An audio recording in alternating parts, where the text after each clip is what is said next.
This is a production of KMmedia.pro.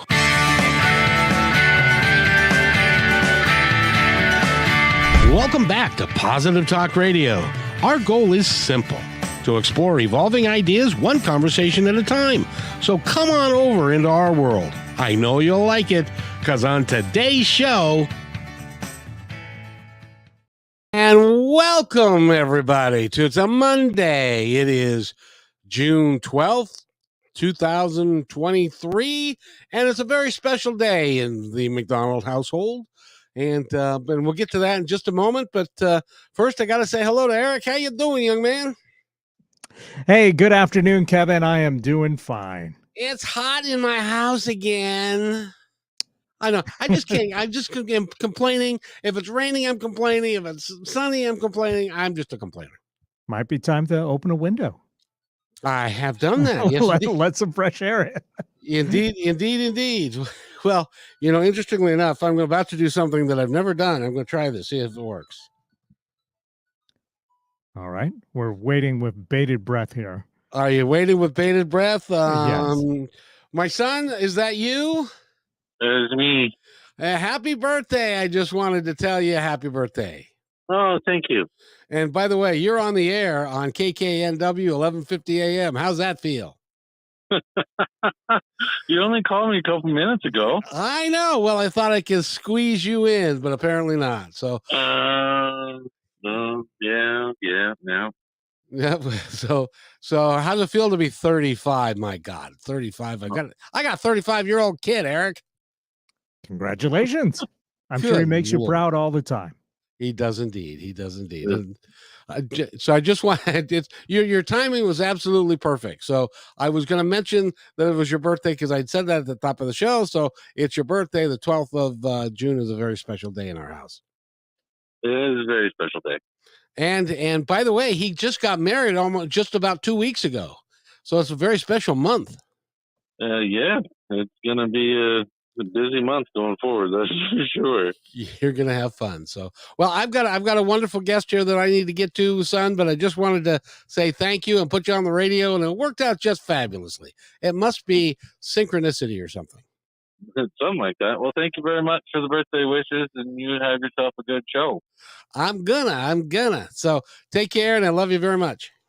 Okay, love you too. I'll talk to you later. And see you later. Bye-bye. Bye. Now, wasn't that serendipity of us that would show up like that, Eric? That was beautiful. Yeah. And speaking of beautiful, we've got a wonderful guest. Her name is Anita Louise Lawrence. She's in just a little bit north of us in Canada. Canada? That's not right.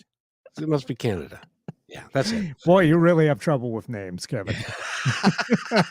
I really do. It's like, and she was educated in Canada too. So I don't know. So anyway, but I would like to welcome her to the show. Anita, how are you today, young lady? No, fine for whatever I am. Well, you are just north of the border with us, aren't you? You're in Vancouver. That's correct. Yes. And so it's really easy, ladies and gentlemen. If you want to go see her in person, it's only a 3-hour drive from Seattle. So you can go do that. And why would you want to go see Anita in person? Because she is an energy worker. She is a psychic medium. She is a psychic. She uses all of her senses and some that we don't have, that we have not cultivated the way she has. And she works to help people. She was in the medical field for 25 years or so. And she's moved into the energy field and working with people to kind of work together with their body, mind, and soul. Is that okay? Did I say that right? Pretty much. Yeah, that would be about right. So how are you today? Whole meal deal. That's right. I was thinking about that when I was going through your bio, going, you are the Walmart of energy workers. I spent my lifetime trying to understand what makes us tick, and it's all about energy, truly. And I've studied and I've read and done some more studying and then practiced, and it's just been it's just amazing how complicated we are and yet how simple we are when you take it right down to the basics. It really is interesting that when we talk about energy, now Einstein said this, Tesla has said this, many people have said energy never dies, it just changes form. And because energy is always here, we are all energetic beings. And so it makes sense that when you talk to some of your clients and you talk about some of the things that are going on physically with them right now, but it may have been part of their energetic prior life or another time or another place. Is that right? Absolutely. Yeah. Our soul has a journey and it has a memory. And we, particularly, like I believe in reincarnation because I do previous life therapy. So therefore, I should believe in it. Um, and it is truly amazing that when one can make the link between what's going on in this lifetime and what went on in that lifetime, and then you get this big aha moment. It's like, oh, well, it never made any sense in the context of this lifetime, but it does if you go back to then. And then it's a matter of processing it and clearing it and taking away the message, but clearing away the emotionality behind it so it's not driving you the way it shouldn't do. And it comes down again to energy. People have allergies in this lifetime because of something that happened in a past lifetime. And if you go, I've cleared past lifetimes of incidents that have happened, and the allergies in this lifetime have cleared up. You know, to give an example of that, are you familiar with? And I highly every chance I get, I always want to suggest people buy this book, which is Journey of Souls by Dr. Michael Newton. And you're nodding your head, so you're familiar with that book. But Yeah. he says in that book, and when he was doing a past life past life regression, not rejection. Goodness gracious. I need a cup of coffee or something.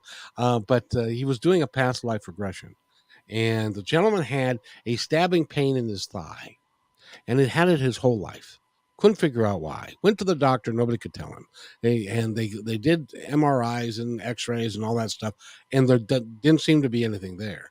Well, they took him to a past life, and he was actually in World War One, and they actually were able to find the unit he was in and where he served in France in World War One, and he was stabbed with a bayonet in his thigh in that same spot.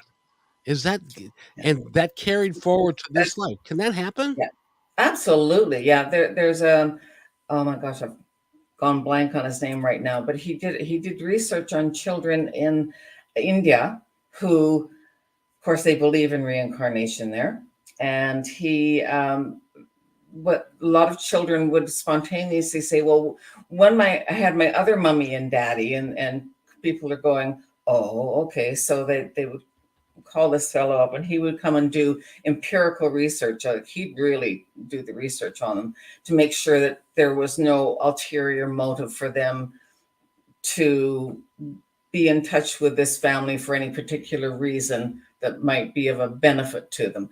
And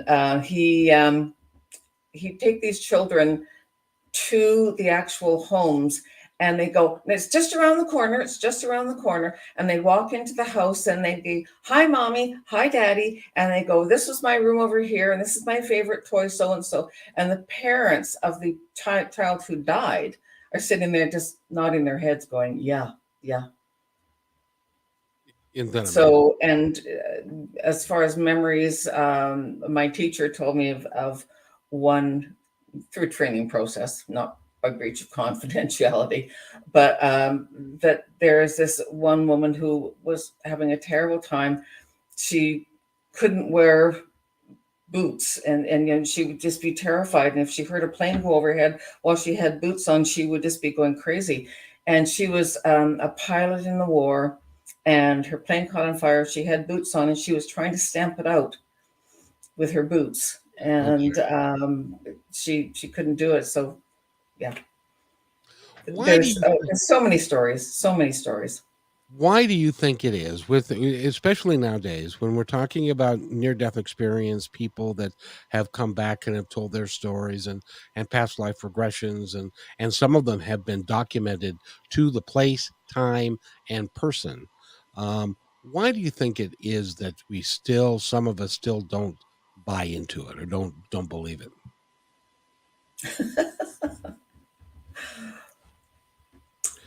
Be nice.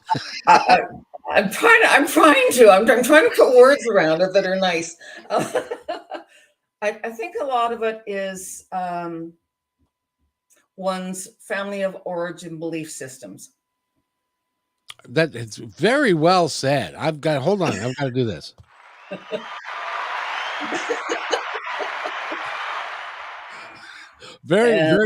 Very politically correct. In some societies, in some cultures, in some religions, it is the devil's work to believe in such a thing. So, therefore, ergo, I do not believe. I know. I grew up in a religious philosophy that, and it doesn't matter what it is, but it was a religious philosophy that believed that meditation is of the devil. But it's so dangerous. Yeah. Yes, but praying and meditation are very, very similar things to one another. And so praying is asking for something. Meditation is sitting and listening to the answer. Good point. So Anita, let's talk about you. Now, you've had these gifts your whole life, but there was a period of time when you put them away because you didn't want to be stranger than the other people. Is that right? Yeah. And there was, as far as I knew, nobody in my family who had these premonitions and things like that. I mean, when you're a teenager and, I have a dream and it's like, I'm going to my girlfriend's house and I see the road and there's her neighbor up on the ladder painting his house and the paint tin falls over. So he goes to grab for it and the ladder falls. So dream, whatever. Go the next day, there's a guy up the ladder and I went, better be careful. Sure enough, ladder goes down, just about drove off the road. It's like, how many people can you tell that to? Not very many, I'm afraid. No. I mean, I had premonitions. I knew my grandmother came to visit me when she died. And she lived in England. But I got up the next morning and I said, Grandma Milser died. And they said, yeah, we just got word. I said, well, I got word last night. And then they said, there Anita goes again. Yeah. Yeah. It's like, woo. but if you fast forward a little bit, you spent 25 years working in labs and hospitals. You've always had the desire to serve people and to help them and to be well. Yes. Yeah. To help them on their healing journey. And I think the big question for me was, some people with the same disease, the same demographics, the family unit, and all that sort of thing. One group got well, and the other group didn't. And why? Why? They would get the same treatment, and I couldn't understand it. And so I started delving into it, and thank God there was just some amazing nurses at the hospital who were into therapeutic touch. And so I learned that and became part of the therapeutic touch team at the hospital. And they also brought in critical incident stress debriefing. So I became part of that team in the hospital system, which is one of the first in the big hospitals in Vancouver. Because there began to be a recognition. Mind you, therapeutic touch was done behind closed curtains and you didn't really tell anybody anything. And, but the doctors would come up to the nurses eventually and say, that kind of woo-woo stuff that you do, like, could you work it on, but don't put it on the record. Okay. Now, So it was very much behind closed doors, but now it's very much in the open, and a lot of the nurses are actually training family members to do it, particularly for palliative care patients, because it is so effective at dealing with pain. now, So is that kind of like Reiki?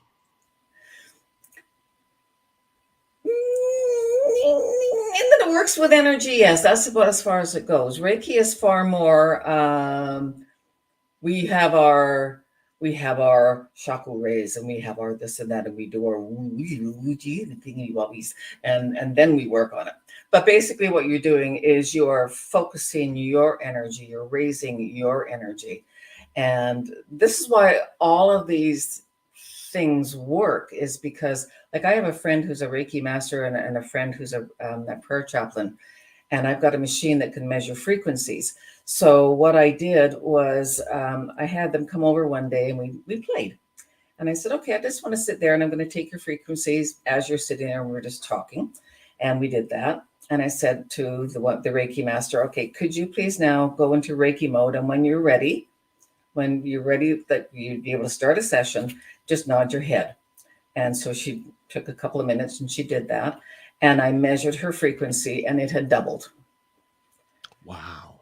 Same as the prayer chaplain. Like I measured her when she was in prayer mode, and her frequency had doubled. Now if you're looking at the map of consciousness, 200 is about, you're getting into the okay realm, and anything above that you get into the healing realm.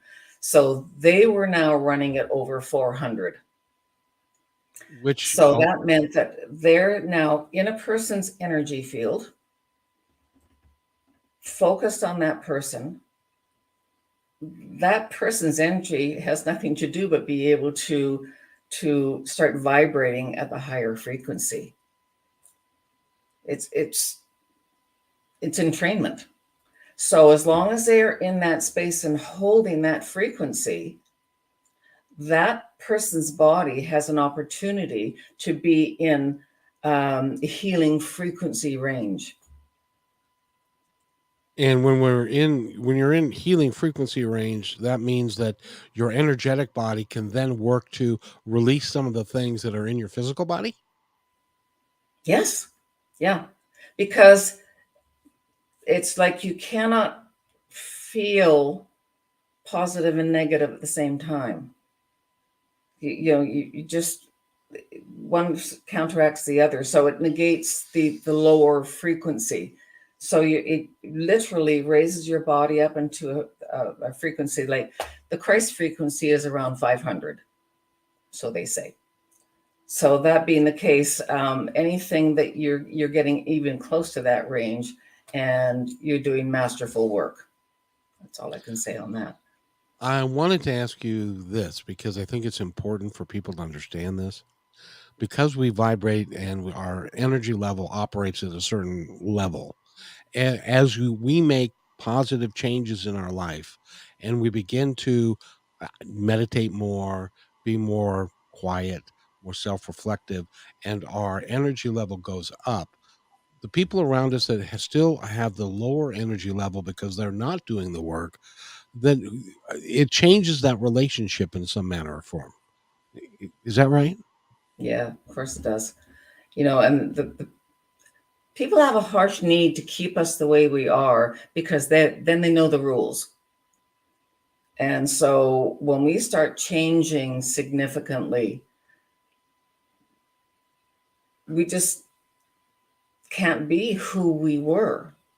No. We look at the world in different ways. We behave and respond in different ways. Things that had a lot of meaning before don't necessarily have any meaning to us now. We're looking at the bigger picture generally, and feeling more in touch with our higher self and the higher consciousness of the world. So if you've got people who are just into drinking, partying, having a good time, taking drugs or whatever, and you are raising your vibration, it comes to a point where there's going to be a meeting of the ways. I mean, it's natural. It's like, unless you're going to go backwards, but I always say to people, once you crack that door open, it's pretty darn hard to go back through. Well, and the other cool thing is, as that happens and people tend to fade away, it opens up a space for people with higher vibrations that are matching you to enter your life. Absolutely. That's when we start finding our tribes. And that's when things seem to work out better for us, is when we are continuing to work to grow our energy level and our vibration. Absolutely. Well, I mean, look at Lynn McTaggart's work on intention. We're like-minded people with high intentions and expectations that, they can, and she's proven it scientifically, they can cease hostilities in a war zone at a certain period of time in a certain country. And they've checked that with military data, because they will sit in a room together and they will concentrate and focus and then set an intention that they are doing just that. And it happens. We really are powerful beyond what we are led to believe. And our intentions are powerful. I think we had a discussion before about setting an intention with our food. And I have the machine here that I can measure frequencies of various food. And my friend was trying to see whether organic was better than, non-organic. And so we did some work on this, and we measured all these various foods. And, most of them were good. This one little organic red cabbage was down to about 2.1. The rest of them were all around 200. So they were the okay range. But I said, let's take it a step further now. And I want you to take each one of those in your hand and set an intention that it nurtures your body. It gives your body what it needs as far as energy and sustenance. And that if there's anything in it that is negative, that it gently be released through the appropriate channels. So she took 10 seconds to set an intention on each one of the pieces of food. All of them doubled their frequency with a 10-second intention. Isn't that something? Isn't that interesting? Because there are a lot of people will pray over their food, and is that not an intention? That's exactly right. So that I'd never heard that before. That's really is remarkable that we can touch others, and we can touch even our food in a positive way by setting a positive intention. Well, I found myself too that the odd time when I've had to take some medications and that, I will take them, and my body doesn't particularly like them, but the doctor says, well, you have to take them. So I'm like, okay, fine, I'll take them. But I'll muscle test myself.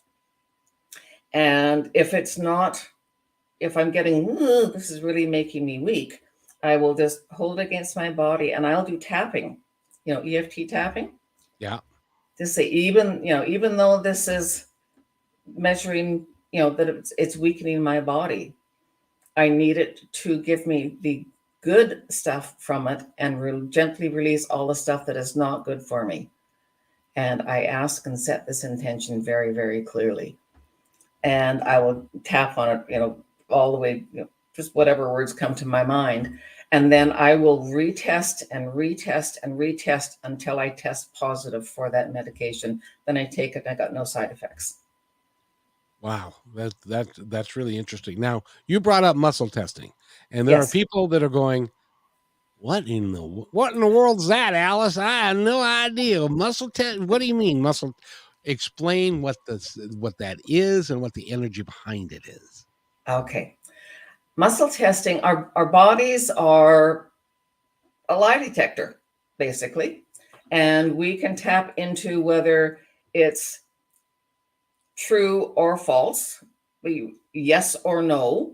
They're only, you can't ask great long questions and complicated questions. It's yes or no. So, and if you put your arm out in front of you, and then somebody, and you just somebody's asked you, what is your name? And you give your proper name, you'll test, and they just press down lightly with a couple of fingers, that that'll hold up. But if you give a false name, your arm will go down. So that's your yes or no. And from then on, you just test yes or no. There are lots of different ways of doing it. That's one way. Another way is to put your fingers together. That's how I do it. Like this. And you can ask, yes, my name is Anita. Yes, my name is John. And it just pulls through. It is the weirdest thing. I really encourage everybody to do that. What you do is you take your index finger and your thumb and you intertwine them with the index finger and your thumb of the other hand, and so that you're forming kind of like a link chain, and so it's like two links of the chain, and then if you have a question, a yes or no question, and you will find that the correct answer, you won't be able to pull them apart. I suppose if you really if you use brute force and determination, I'm quite sure you probably could. But just generally, if you just pull and it's yes, and then it's no, and ask which is a yes and which is a no, whichever method you're using. But that works for me. Another method is to have a pendulum, and to got mine here, and you just use the pendulum and just string it over your finger and just let it swing back and forth, and just say, give me a yes, and it'll give you direction for a yes, and give me a no, and it'll give you direction for a no, and then you just ask yes and no questions. It is really amazing. It like a lot of times when I go down to the health food store to get supplements or something, what I do is I take my pendulum with me and I just hold it against me and just say, I might have 3 vitamin C's. Is this the best one that I should take? And I will get a yes or no. And it's not always the most expensive one that I should take, but my body's telling me which is the best one for me. We're talking with Anita Louise Lawrence. Go to AnitaLouiseLawrence.com. And you can find out all the information about her. She's a certified clinical counselor, a master clinical hypnotherapist, a past life regressionist, a psychic medium, she's done psychology studies, an EFT practitioner. It takes a long time to read your bio, by the way. Just so that I'm a nerd. She's a nerd. She's been practicing and learning these things all of her life, and it really is cool. We need to take a break, and when we come back, we're going to talk about so muscle testing and all these things. Where does the energy come from? And we'll be right back. You're listening to Positive Talk Radio right here on KKNW. Hey, PTR loyal listener. First, thanks for being in my dream, and second, I have a new concept in business to share with you. It's called socialpreneurship. So, what's that? Well, it's the idea that any company designates all profits, beyond expenses, to be awarded to a local or international charity or project which is working to achieve good in the world. KM Media is such a company. We believe that it's important for us to give back whenever possible and to make great things happen. So I hope you'll join us in creating this new business model that will positively impact all of us. In the next few weeks, we will lay out the plan and begin our fundraising efforts. So stay tuned for more details right here on Positive Talk Radio.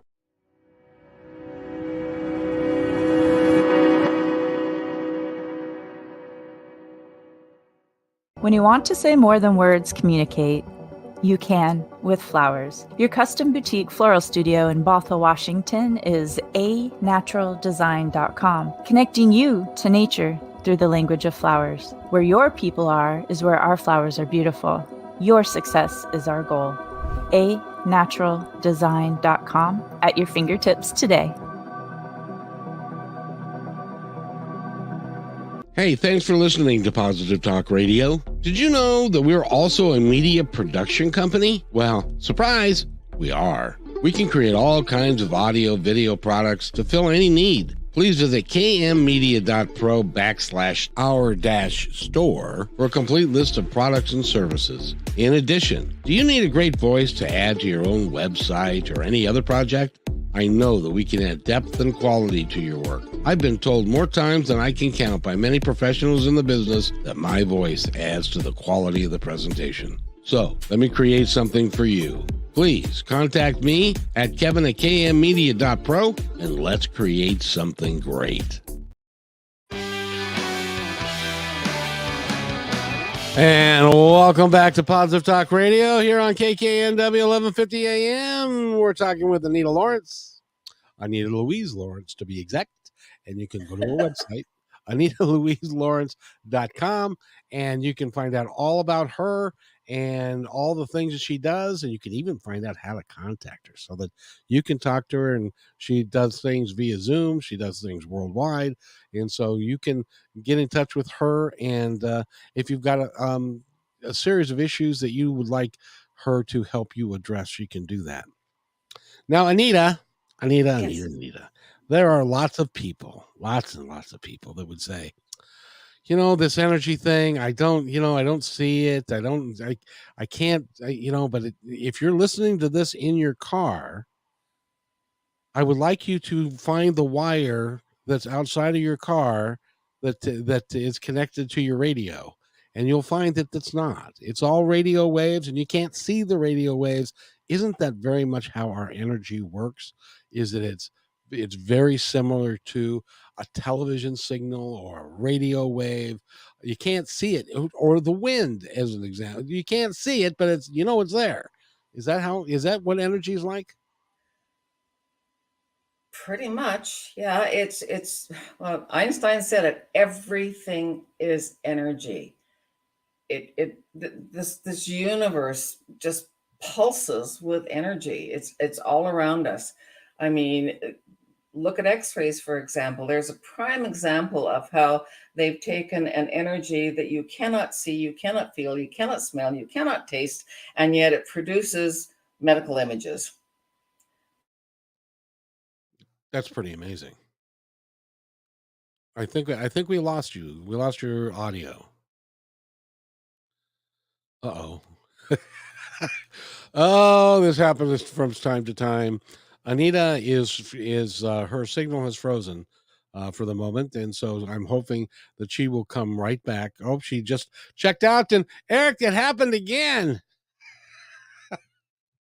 But it's one of those things that she's going to come back here in just a second. But I hope she's going to come back here in just a second. But there she is. She's back.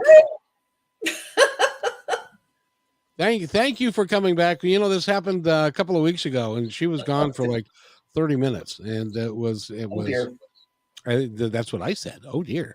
But so when we look at energy and we look at what Einstein said, and by the way, Einstein also said that there is more empty space in the universe than there is solid matter.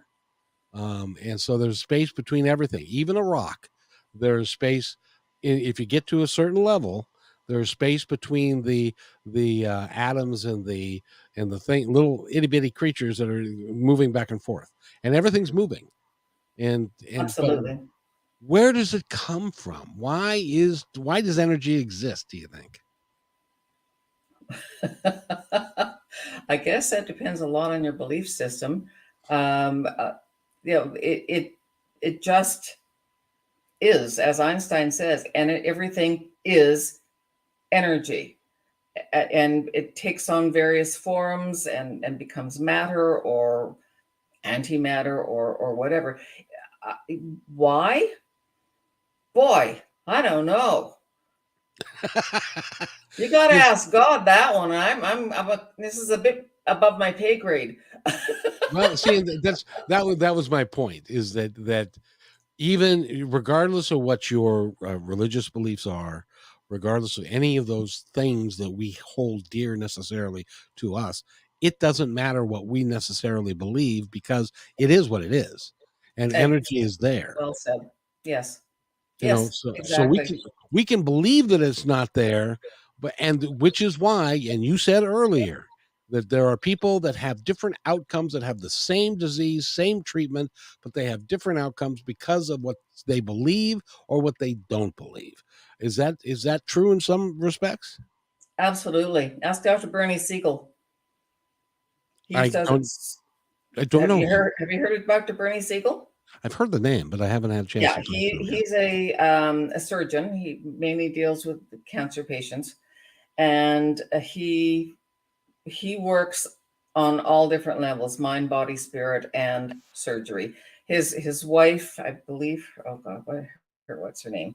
Doesn't matter. Anyway, but his wife calls what he does clergery, which I thought was really brilliant. But he said you can tell the people who are going to make it because it's all about their attitude. And he says they're the ones that most doctors call the difficult patients. Aha. Why do they call them difficult? Because they ask questions. They want to know. They want to become a partnership in the healing process as opposed to the patient with the condition in bed 7. And those are the ones who will, like, trust me, my doctors know I'm one of the difficult ones because I ask, well, why do you want me to have that done? Well, because we'd like to know, well, why? And when you find out that, then how's that going to change the course of my treatment? Well, probably won't. Then why am I having it? Truly, it's like, seriously. I mean, you are a difficult one. I know I'm a tough old bird, but yeah, he says that there's, if you walk into a doctor's office and there's a sign there, and one person did this, and she said there was a sign that said there's only one captain of the ship, and in this office I'm it. If you see that sign, turn around and walk out. I mean, his approach to things is if people want to try the holistic approach, he doesn't say no. He says most doctors will say, well, fine, if you want to do that, but don't come and see me because I'm washing my hands of you. He'll just sort of say, well, I'll put it to you this way. If I had your condition, this is what I would do. But, if you feel you want to try that for a while, I wouldn't leave it too long, but please go ahead and do it. And if at any time that you feel that you need to come back to me, I'm here for you. His success rate is phenomenal. But wouldn't it be better if you were to go to a doctor and say, I want it all? I want the alternative treatments, and I want to talk about the regular treatments and to put it all together. Are there any doctors that do that? He does that, but it also depends on the actual person. This is why he gets them to draw pictures of the doctor administering whatever treatment. And he says, if you got the doctor with the devil's horns on, injecting poison into you, you know that treatment, the chemotherapy, is not going to work. Yeah, because it's also, the subconscious is working against that. Sometimes you might be able to work your way around it, but generally speaking, that's a pretty clear sign that their body's not too open to it. Well, I had an opportunity to interview a gal not too long ago, 27 years old. She had stage 4 colon cancer when she was pregnant, and she had her baby. And 2 weeks after the baby was born, she was tested, and they discovered stage 4 colon cancer. Well, because she had a brand new baby, she was really wanted to live. Obviously, she just had a brand new baby, and so did her family. So her dad and her mom and her husband got together, and they formed this little community of folks that helped each other and really lifted each other up to go through this as a team. And so if you are sick, doesn't it behoove you to be around people that support you and that really are there for you? Because doesn't that raise everybody's vibration, and that helps you and raise your energy and to help you fight it? Yes, absolutely. And to be able to talk about it. This is one thing he says, that the people who thrive are the ones who can openly talk about it and not say, it's okay, I'm fine. You're not fine, you got cancer. I have to tell you another quick story if I can. My brother died of stage 4 lung cancer 2 years ago. And Sorry. he was 64, so now I'm older than my older brother. And but he was convinced that it wasn't real, that it wasn't going to happen to him. And at one point, even a nurse sat him down and held his hand and said, "Randy, you're sicker than you know." And he refused to admit it, and he refused to do everything within his power, and subsequently he passed away. Because there's a certain point where you just can't do anything if it's gone too far. But had he had the great support system around him and everybody working for him, I think the outcome would have been different, or at least it would have been different than it was. He might have lived long. It would, even if he had died, his transitioning would probably be much, much easier. But don't discount the placebo effect either. That there's the first one that was written up in a medical journal was this patient was literally riddled with cancer. And the doctor saw him on the Friday and he said, I understand that you're doing research on this new cancer drug. And the guy said, yeah. Well, sign me up, doc. And he said, well, you don't fit the criteria. And then he says, well, what do you got to lose? So he gave him a dose of it, expecting when he came back on Monday that he would be dead. He was walking around the ward, saying hi to everybody, glad handing everybody, feeling just great. And he said he just couldn't believe it. So, and it just kept on clearing and clearing and clearing. And he thought, what the heck is going on here? And so they found out a little while later that came out that this miracle drug was not as good as what they thought it was. So the guy came back and said, it's not that good, is it? And he said, well, actually, no. But then he just twigged to something. He says, but I've got something here. This is the new improved version of it. And he gave him a sugar pill. And he said that his tumors were melting away like fat on a frying pan. Because of his belief, yes, that it was going to cure him. And that's, I think, that what we have to take. We have within us the ability to heal ourselves if only we can tap into the higher frequencies and tap into our higher self and let go of all the things that are grounding us into our body, like the fear and the pain and this is why support groups are good, to be able to talk about that. Why energy work is good, because it helps relieve some of the pain. Why meditation is good, because it just takes you into that higher realm. When you meditate, again, it's like Reiki and prayer, your vibration is going to double. So whenever you do that, disease can't live in a high frequency body. So every time that you can revisit that higher frequency, you're giving your body a better chance. This is why people are saying give gratitude every day, because you're taking those moments to go into a higher frequency and just giving it to your body and just, look at the abundance around you. I just look at the blossom trees and going, my God, there must be 20 million blossoms on that tree. How spectacular is that? It's just to get joy in the little things. Take all those opportunities to raise our vibration ourselves and not look external for it, as not external. In other words, you've got to make me happy. It's like, I'm going to find ways to make myself happy, to fulfill myself, to do things that raise my vibration and put me into a healing realm. Yeah. Well, you can't do happy. You can be happy, but you can't do happy. I like that. Unless you're in Disneyland. Exactly. So, but in order for you to be happy, you can't expect happiness to show up and then you'll be that.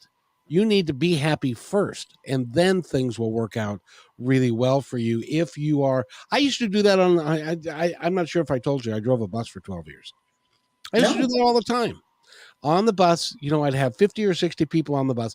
I could change the attitudes of the entire bus by my energy and by my attitude. So if it was Absolutely. if I was having a bad day, as most bus drivers do, I don't know if you've driven a bus, but Gee, not that I've noticed. but a lot of bus drivers, they don't like their job very much, and so they have a negative attitude, and that manifests itself in the negative attitudes of everybody else on the bus. So it makes it worse. But if you have a good attitude towards everybody and you're smiling and you say hi and you're being kind to people, it changes them on a fundamental level. They don't even recognize it, but it does. And it's really is absolutely, it's contagious. But you see, they're starting to entrain to your frequency, and that's what happens when you're holding that high frequency, and they're sort of rummaging around down here somewhere, and they sort of tap into that, and it's like, oh, this feels good. Oh, okay. And those are the people people will start engaging with you. I mean, I always talk to people and kibitz with them and stuff like that, and I will take up a fight in a store with somebody. This poor young girl. Just quick story. This poor young girl cashier said to this customer in front of me, so would you like to donate to such and such today? And he said, stop asking me these stupid questions. I get sick and fed up. And I said, excuse me, Mr. Bully, all you have to do is say no, thank you. I said, it's her job. She's told what to do. She's just doing it. Be nice if you would apologize. And he just went, sorry, walked away. And that girl just looked at me and went, thank you. I mean, it is contagious, like when you stand up for what's right, when you do the right things, it does affect people. And we need to be very aware more than ever of how our attitude towards other human beings and the intolerance that some people are experiencing because of personal choices. It's torn families apart. It's horrible what's going on. And in this country, worse than it is in Canada, I can tell you. I wouldn't say that. You don't know our illustrious Prime Minister, do you? No, I'm afraid I haven't followed him. Trade you. Well, now, no, I like the guy we got now, but that's neither here nor there. But the interesting thing is that you're right. We have and each of us, and I preach about this a lot because after all, this is Positive Talk Radio. Each of us has got the opportunity every day to wake up and decide what our day is going to be, what our life is going to be like today, how we're going to fill our day with magic and joy, and or we're going to fill our day with crap. We get to pick. And if you decide that you want to pick good, you can do good and you can be good. And when you go to the grocery store, like I used to be a cashier in a grocery store. You're on your feet 8 hours a day. People don't talk to you. People don't look at you. It's hard to keep a good attitude when you're in that place. So when somebody does come up to you and say, how are you? Nice to see you. Thank you very much. And do the thank yous it makes their day a lot brighter.